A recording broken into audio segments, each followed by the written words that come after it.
Alright, welcome to This Week in Tyranny, the most hardcore news show on earth. I haven't said that in a while, but we're gonna turn back the clock a little bit. This is episode 169. It's March 1st, 2026. I'm a little bit fired up for this show. I'm a little angry. It's coming from a place of memory and experience, like almost from my childhood, For lack of a better term, what it is I gotta take it back to real life. What is real? What actually matters? So I know the big story right now is war. We got the strikes on Iran. Khomeini, is he dead? Is he not? Big things are happening. I get it. It's perfectly natural to look into the current headline and dive into that. We're not going to do that here, but we are going to talk about America and the war. So it's going to touch on the Middle East and all these things. We're going to hit all these topics. It just happens to be that way. But in order to do that, I'm going to reference some great work in my field. This is a video called "This Show Sucks," no, episode 1, number 1, for the week of February 16th, 2026. So it's been a week since this week that she's referencing. This is from Melissa Melton of Truth Stream Media.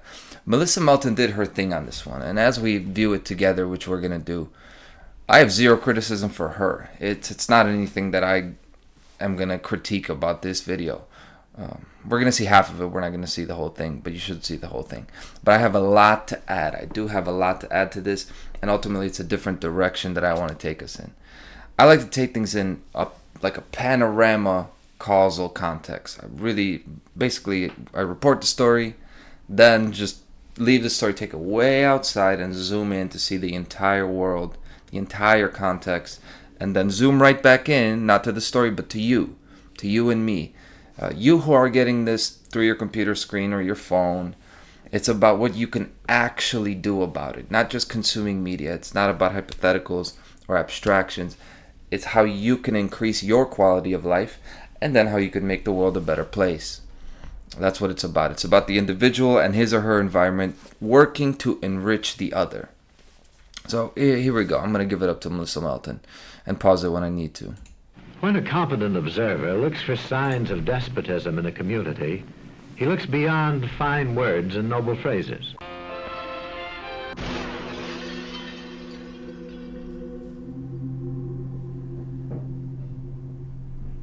Hey everybody, I thought I might make a video every once in a while just to go on record with just the insane cartoon level devolvement into complete ridiculous mockery that is becoming our country. Everything is a scripted reality show. Just so that it's on record somewhere, because so much is happening so quickly that by next week, when all the new insane stuff happens, we're going to forget this stuff. And I think it's important enough that it needs to be put somewhere. Yep, you've heard that before. After years and years of illegal and unconstitutional federal efforts to restrict free expression, like this past week, which began with everyone talking about how the Department of Homeland Security has been sending administrative subpoenas to companies like Google, Meta, Reddit, and Discord in an attempt to get the names, email addresses, telephone numbers, and other data that could be used to identify Americans who are critical of ICE online. Sparking people like me to ask, is this still America? Do we still have the Bill of Rights and the First Amendment? The test of despotic power is that it can disregard the will of the people. It rules without the consent of the governed. Or have we fully devolved into some kind of authoritarian Gestapo land? According to a... Right. So, all governments, left or right, elected or implemented by force, constitutional, democratic, absolute monarchy, spiritual dictatorship, all of them have all ruled with the consent of the governed. But it's not so much consent as government by nature is as authoritarian as the people allow it to get away with. That's what it is. It's not because of the government officials or the structures or the principles that are enumerated in documents. It's more so just about how much respect do the people command. That's what determines how the government acts. Yes, the Declaration of Independence is beautiful. Yes, the Constitution is good. It's the gold standard as far as man-made law goes. As far as representative government can go, that's the best we've got. Today, we have the same Declaration of Independence that we're supposed to be using, the same Constitution. We're under the same beautiful principles, but America today is the complete opposite of the America the founding fathers' principles. America, bring us your rejects and your outlaws and we'll accept them. The America, if you can make it here, New York, you can make it here, you can make it anywhere. America, land of the free, home of the brave. That's not today's America that we're talking about. So clearly it can't be the documents that make a nation great and make the people free. Yes, it's the extent to which you follow the documents, but it's not about the documents. It's the extent to which the decision makers are forced to be held to a standard of virtue. Actual virtue. Virtue is objective. It's not what I think a good person is. There's something that a good person is. It's objective. Here, it's do what you said you were going to do. Be good at what you do. And when it doesn't go your way and you fail, you take accountability for your actions. Don't lie. Don't make excuses. Don't send others to fight your battles. Fight your own battles, right? Say what happened. That's virtue. That's a virtuous person. And clearly, it doesn't mean you don't make mistakes. It just means you own up to your mistakes, right? Now, clearly, there are no virtuous people in the U.S. government, except maybe Thomas Massie. And I haven't really studied him that much. I definitely am not going to put my stamp of endorsement before I know somebody like that. But for a while now, every issue that I see, and I try to see where the politicians stand, he always seems to be the exception to the bullshit that I see every time. He may be like a control group. I could see the think tanks game planning it, right? Like, let us put a solid guy in there. So we got to stay sharp so that the people don't detach from the system, and then the system doesn't detach from reality completely. That's, they would do something like that. That's what a smart person would do. They wouldn't just surround themselves with an echo chamber, right? A feedback loop. You would give yourself a challenge every now and then to make sure that you can fight against it. But anyway, I'm gonna let the video play. But I just wanted to throw my heavy punches in early, put my strong arguments early, because this is about virtue. In order to get virtuous people around you or to lead you, you have to know what virtue is. And that's one thing. And then the other thing is about how much respect you command and how much power you have, actual power in the physical world. See, back in the day, the country was great because people weren't stupid. They weren't lazy. They weren't fucking weak and distracted. And that's what commands respect. Sharpness, alertness, intelligence. It's your ability to think outside the immediate moment, seeing what's going on, and you can zoom out outside of that limited perspective. And you can't get scammed easily, right? You can't get fooled easily. You're not going to get pushed around because you don't need to get pushed around. You could stand on your own 2 feet. That's respect. And then power. We're going into power now. The definition of power is the potential to impact or change something or someone. So if you have money, that gives you some power. People say knowledge is power. Of course, that's true because you can do more things. You know how to do more things. Money is power too. If you have social influence, like if you're good at convincing people, if you can convince people to do things for you, that gives you some power. All of those things are power. And when you strip it down to bare basics, though, power is, at the end of the day, your ability and your willingness to physically stop someone. That's strength. That's power. Okay. In a very simple sense, right? I'm talking about not spiritual or emotional strength. I'm talking about strength, physical strength, not weightlifting strength, but this matters, I want to talk about the real and not the abstract. And that's the reason politicians are on their best behavior when they are on their best behavior. When the government was good, it's because there are a whole bunch of people, everyday common people, who know their line. They have lines. They have standards. They have limits. And when you cross their line, they say, over my dead body. That's what it comes down to more than anything. And the people of America, they didn't just give up their power this year or this administration. They didn't just give up their power and virtue just now. They have been giving it up slowly, incrementally, ever since this country began. It's like a New Year's resolution, You get the New Year's resolution, this year I'm going to train every day. I'm going to work out. And the strongest that resolve is December 31st. As soon as you hit January 1st, your passion and your determination, you're just trying to maintain it. You may maintain it the rest of your life, but it's never going to be stronger than at that moment. And all it is entropy is going to start chipping away at that wall that you built. And eventually, the wall breaks down and all the New Year's resolutions. And that's why there's always new ones, right? And I'm not saying that's how it has to be with us, the people and their government, but that's the way it always has been. Because people get complacent when it comes to their freedom. That's the way it goes. America did not fall off a cliff. It didn't just get destroyed by Trump or Biden. It slowly got here. It's government working as intended. The government is working as intended. We're not working as intended to keep up in that battle. Let's go back to it. Memo from the acting ICE director obtained by the Associated Press. Immigration officers can enter homes without a judicial warrant. Where federal agents can use administrative subpoenas to show up at your doorstep and try to intimidate you because you said mean things about them on the internet. Let's not pretend that the Trump administration is just started doing this and this has never been done before. The Biden administration took unprecedented action to investigate, to look through accounts. Every time we talk about a story, we can't bring up Biden. Yes, we can. Who is the president right now? Trump. Okay, so we need to talk about the president that campaigned on being so different from Biden and his administration in a variety of ways, including some of the bureaucratic things that he didn't like that he's now doing. Which is something they've actually been doing now, by the way. I just think this is a great sign for where our country is headed, considering that ICE is now the highest funded federal law enforcement agency. Wow. And they're rushing to spend $40 billion, and that's billion with a B, buying up old warehouses so they can convert them to detention facilities all over the country, basically under the exact same pretext as Rex 84.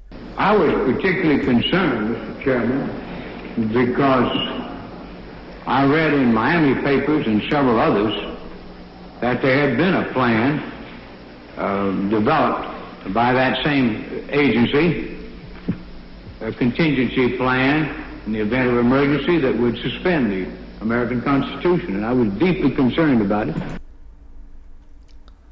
Yeah, let me just go back to that one, because honestly, I never heard of it. Rex 84B, short for Readiness Exercise 1984 Bravo, was a classified scenario and drill developed by the United States federal government to detain large numbers of U.S. residents deemed to be national security threats. So, 500,000 undocumented Latin Americans and 4,000 American citizens deemed to be national security threats. And that's an old game.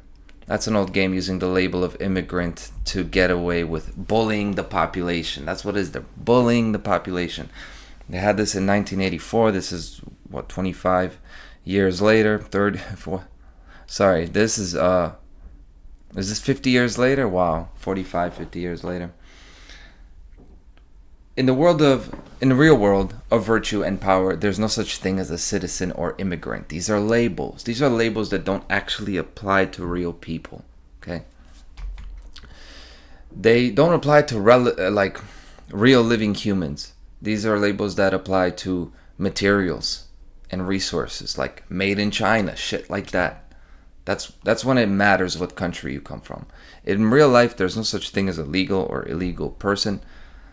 It's all about character and virtue, and culture gets wrapped up in that. Now, other people in Mexico who are dumb fucking trash, absolutely. All it is an amoral person with no character. And it's true that these kind of people with no characters, those people with no abilities, no principles, no respect, they are being helped by the system. Just like the Nigerian scammers or the Somalians, whatever. The same with the radical Muslim, who they go and set up camps in Europe and Sweden, and they rape all the women that every woman they can. That happens, just like the white immigrants that go into a Muslim country and then they go rape and murder over there. You didn't know about that one, though. I think you called it Israel, right? There's all sorts of malignant immigration. To me, it's nothing new. The government has always protected these fuckers.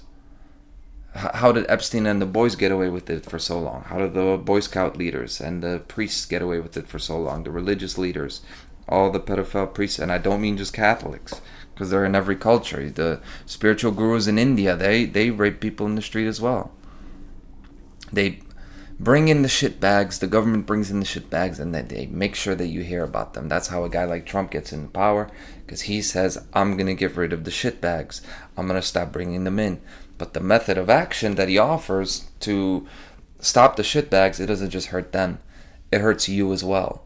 It hurts the virtuous, respectful American who did nothing wrong. It hurts the virtuous, respectful Mexican that did nothing wrong. Both legal and illegal, because that doesn't matter what it says on your papers. I don't fall for the dangerous immigrant scare, just like I never fell for the Muslim terrorist scare when I was only a kid. And yes, they do exist, obviously. I live in reality, though. So the way to stop terrorist and immigrant shitbags, it also is the way to stop tyrannical government. It's the same solution that solves both problems, 2 birds with 1 stone. Here's how you solve it. You don't allow yourself to be bullied and pushed around. Anytime and anywhere, you don't allow yourself to get pushed around. You stand on your virtue, you demand respect, and you say no to violators and abuse. You say over my dead body, and then you follow through with it. That's how you protect people. That's how you really do it. It's not really by making videos, but I gotta do what I gotta do, you know? But as to the solution that the people have chosen to elect someone who is going to secure the borders, it's not a smart solution to give your money over to somebody who says they're going to build a wall. They're going to build a wall way too vast and long for you to ever be able to inspect it and see how it works.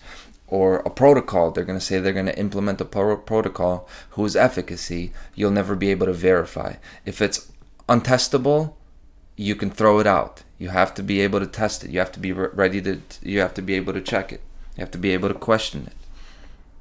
But you give the money over to have somebody do it for you, and you'll never be able to verify it. Those are low percentage plays.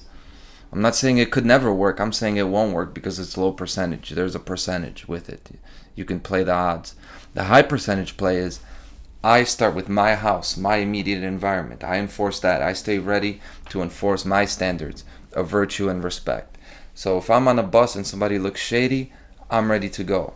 You could have a long beard, you could have an afro, you could have a bald head. I'm not getting burned alive on the bus or stabbed from behind without a fight. I'm going to enforce the border. From the inside, then out. And that's how it works. And no, that's not a utopia, right? To have to watch your back all the time. But hey, that's the world we're in right now, and how we're going to get out of it is to accept reality and build our way back out of it slowly. Now, what they're doing with ICE, when you really think about it, tens of thousands of beds for detention. It's like metaphorically even the highest funded law enforcement agency is rooted in removal, not removing the pedophiles, right? The rapists. It's removing people that come from a certain country, right? That come from outside of this country, and regardless of who they're removing. Directionally, it's backwards. It's a backwards endeavor. You're spending American money to build nothing, to advance nothing. You're just doing removal. To remove someone who you say is not valuable. You're playing the percentages. You're saying this percentage of people here is not going to be valuable to our country, so we're going to remove them. You still haven't built anything. You haven't generated any value. It doesn't generate value because the government cannot generate value. It's a mathematical impossibility for the government to generate value. And just like objective virtue, there actually is an objective standard you can apply to measure how good a government is. And it's the same for left wing versus right wing. It doesn't matter what you're leaning towards. It's the same standard you could apply. Here's the standard. The ideal government does nothing. They do nothing, and the society is in a way where no intervention is necessary. The people are flourishing, they're healthy, they're handling their own problems, they're solving their own issues. You have to do very, very little.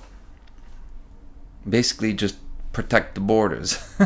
Actually, what it comes down to in a funny way is just that's what it used to be. The original principles of this nation is the government stays out of domestic affairs, and there actually is no standing army. It's just the people create an army. There's a volunteer army for times where it is necessary when the tyrants try to invade. Now that's what they say today about the border invasion, but that's what is claimed, but that's not what it is. That is the principle anyway. Now, the more that the government has to do, the worse it is. The more intervention into domestic life and foreign policy as well. Now, we're going to get to a point where the government is going to be irrelevant. That's the technocracy. In the technocracy, the corporation is going to take the role of government. It's already happening. But the standard still applies then. Then you just apply the standard to the corporate world. And you actually you can look at how good a business is. The more that a corporation has to do other than their job to just put the product forward, the more the corporation has to do, the wider its reach is, the worse it is compared to, relative to the individual worker, the individual consumer. So the more age verification, content restrictions, all the CAPTCHAs, right? The more data collection that there is, the more market research and market manipulation. Like the more a corporation gets into your house and starts collecting your data and selling you other things and monitoring your behavior, the worse that business is going to be.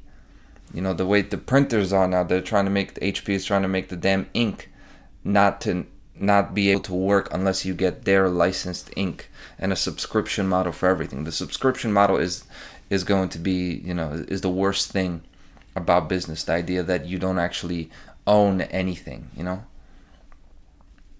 you could say that consumerism and owning all this property, that, the chasing of property is a downfall of, that's the downfall of America. That's the downfall of virtue. But even worse than that, we're going straight out of that, and you won't even own any of the stuff you own. And every time you advocate for an organization or a group, whether that's a government or a corporation, political or corporate, every time you advocate for a group or you're voting for someone to do something for you, you're relinquishing an ounce of your power. You're giving away an ounce of your respect. You're giving away an ounce of virtue. That's what it comes down to.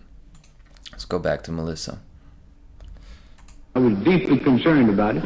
Administrative subpoenas, just by the way, are not judicial, meaning it's a form that's filled out and signed off on by the same agency that's going to execute it, completely unchecked by the separation of powers that this country enumerated in the Constitution it is supposed to be based on.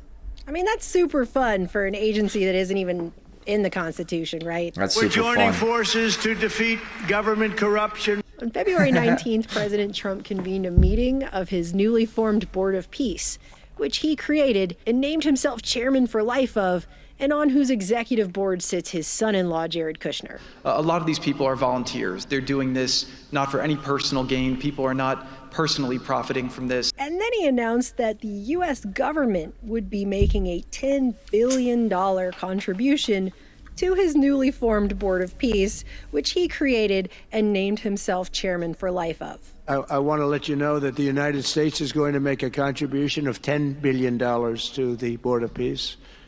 Thank you. And we've had great support for that number. And that number is a very small number when you look at that compared to the cost of war. That's 2 weeks of fighting. It's a very small number. It sounds like... Okay, so before we get into that, the Board of Peace itself, I know it's a joke. Yes, it's a joke. They look like a joke, the Board of Peace. It sounds like a joke. I cannot believe people take those people in that picture seriously. And anyone in the administration. I couldn't believe that people took the Trump attempted assassination seriously. The shot to the ear and fight. And I've talked to relatively intelligent people in other aspects. They're intelligent in other ways. But, they're smart people. And I know them. I talk right to their face. And they believe in it. It's crazy. But this, what Trump said, it jumped out at me. 10 billion seems like a lot, but it's not a lot compared to war, is what he's saying. Now, what that actually is saying, it's the textbook structure of a threat. Maybe not outwardly threatening. Maybe it's not supposed to be a threat, but that's a threat. That's exactly how you threaten people, if you think about it. And if you think about it, the dynamic between the people and their government has always been a threat dynamic. Threat of war. That's always how they get you. It was threat of disease and illness, during the pandemic. But usually it's threat of war. The first tax in U.S. history was done because of there's a war. All the violations of the original principles of this nation were done because there was a war going on. That's what galvanized the people to give their shit up and give up their virtue, give up their power, give up their respect. It's always done because of the threat of war. All the national debt increases, they've been because of wars. This is our enemy. World War I, World War II. You can look at the charts of how the cost of living went up, how the taxes went up, how the spending went up. They always get you with the threat of physical harm. And people forget about that because you can get into talking about a million things. But ultimately, that's what matters. It goes back to your power in the physical domain and whether or not somebody can threaten you and how you will change your behavior because of a threat. Because they cannot convince you, they cannot incentivize you to do it. They have to threaten you at the end of the day. That's the only way you're going to get somebody to put handcuffs on and go into a cellar and die there. A threat of harm. And you look at the spending bills every year. Every year they get them passed right before the deadline because of the threat of the government shutdown. They're threatening those people's paychecks. And people still don't see that. They still don't see that basic primary dynamic that simply it's all about threatening and just bullying the people out of their money. It's always been armed robbery. And Melissa's going to go into the law that we already have a law that makes this kind of armed robbery illegal. It's illegal for government funding to be taken out and given somewhere without congressional approval. But like I said earlier, it doesn't matter. What matters is whether or not these guys can get away with it. And whether or not they can get away with it depends on whether the people are aware, involved, and willing to act. And that doesn't mean politically involved. That doesn't mean involved and aware and willing to vote for the other guy.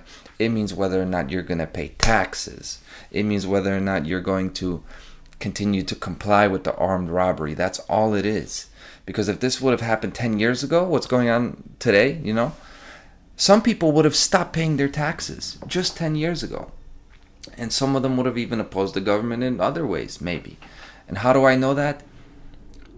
Because they get this, the government and the think tanks, they've been getting their data from Facebook, from YouTube, and from Twitter. See, you may think that you're not affecting anything, but what you're fucking posting there and what you're watching, that's what they're using as their research, as their intelligence, as their market research. They know that you're not going to do anything. They know that the people have cut way more of their nuts than they did 10 years ago. And that's why you're saying the crazy should happen now and not 10 or 15 years ago. Because now they have 10 or 15 years of data since the social media age totally took over people's time and attention. So that means you're seeing now, just now, the dividends are being paid of the programs that were implemented 10 or so years ago. They got you invested in the character of Donald Trump and Joe Biden and the leftists and all the stuff, the George Floyd, the protests. All of this stuff has been going on, and they have enough market data to know that we can get away with this stuff now. And it's only about what you're willing to tolerate. That's it. It's very, very simple. That's real life. That's how I see it. A lot, but it's a very small number, so we're committed to $10 billion. You might ask yourself, as I did, how that squares with Article 1, Section 9, Clause 7 of the Constitution on appropriations, where it straight up says, quote, "No money shall be drawn from the Treasury, but in consequence of appropriations made by law." But since we really don't have a Congress, I don't even know why you would bother asking. Trump's announcement, by the way, of giving himself basically $10 billion of taxpayer money from the government happened on the same day that the Congressional Budget Office announced that there will be an immediate 7% payment cut to Social Security benefits in 2032, followed by an average 28% benefit drop from 2033 onward. The Social Security... Wow. So... I'm straining not to say I told you so, right? Because I've always thought that Social Security was a scam and I don't really care about investing in this economy long term, but it's not the point. Do this exercise with me if you can, please. Think about your parents. Just take a minute to think about your grandparents, or it's going to be you in some years, right? All the things that your family has been through, all the sacrifices they've made, all the things they've survived. And now comes the time to be repaid for that, the payment for it all. Now, what is the payment for it? And it is a payment, because this was not optional. It was not optional to pay those taxes. So when we're talking about people's Social Security benefits, that's not like food stamps. That is money earned, right? It was not a choice to pay those payroll taxes. You fulfilled an obligation. It's not even about whether it's moral under natural law or not. That was the contract. You pay your payroll taxes, you are expected to get that back. That's your money that you've earned. You fulfilled your obligation to get taxed. Every single check. You, the worker, did your job. The business that was employing you also did their job. They had the obligation to pay all their taxes, and they even made some profit doing it. The only party that didn't fulfill their obligation was the one who had the easiest job, the one who didn't do anything, the shitbags who just had to hold the fucking money in trust. And they could use those 20 years to even make more money if you want. See, they could fix the roads and the fucking pipes and whatever else the government has to do. I'm not saying they're doing nothing. I'm saying they had the easiest job of the three parties, and all they have to do is just hold it. And even if you did nothing, you just pay out the original amount. And they can't do that, and they do the inflation adjustment, so it seems like you're getting paid more. But do you really believe in the inflation adjustment? Do you really believe that is balanced, that is actually coinciding with the right amounts of drop off that you're seeing with inflation and increased costs and fees? No. The government perpetually loses money. Why does the government perpetually lose money? They got the contractual integrity of a crack addict or a slot machine gambler. They don't do it sometimes. They don't lose money sometimes. They lose it every time. They fail to fulfill their obligations every time, repeatedly, unmistakably, unerringly. They continue to lose money and inflate the currency. Any government, any language, all throughout history. How? But why? Trump just told us why. It's war. That's what costs so much. He said, it may seem like a lot of money, but it's not. It's 2 weeks of war. 2 weeks of fighting, $10 billion. And I don't know if that figure is accurate, right? It may be close. It may be that the cost of war are gargantuan, and that's what I want to just show you. I want to just take a step to the side for this article. The nuclear aircraft carriers, which doesn't mean it's got like nuclear bombs, right? It's just, these are the modern aircraft carriers. They cost $13 billion for one of them. The modern aircraft carrier, one of these, cost $13 billion. And so I calculated, because I was curious, how much does the Social Security cost, right? They have to cut it. How much are they cutting, right? Starting in 2032. I calculated what it is. It's $145 a month that people are going to see less. And then there is going to be more of a drop-off later. But let's just talk about that 1 year. How many people are getting those benefits? Well, I think it's about, he said 69 million. So 70 billion people getting Social Security now. Let's say 80 billion, because the number of people is going to increase, right? Assuming they don't get deported, right? That's $11.6 billion. $11.6 billion is the total amount of money that will be saved, or that is missing, that those cuts need to be made for. It's less than one of these ships. If you took one of these ships, it would pay for an entire year of Social Security payments for everyone. Not the whole amount, but the amount that they need to cut for every single retired man or woman in this country. That's the sacrifice required. That's what it would take. And we're not even talking about the $40 billion that they just made a deal with to build immigration detention centers and warehouses, right? Let's just stick to this. It's one aircraft carrier. You could see it. One of these. Now, if one American aircraft carrier didn't work for a year, if you just took it out and didn't tell anybody, would anyone notice? Would it hurt the people? So would it make the world a better or worse place if one of these didn't work? Think about it. And that's what it takes. That's the amount that you're talking about. That's what everyone is going to feel. You think about your grandma and your grandchildren.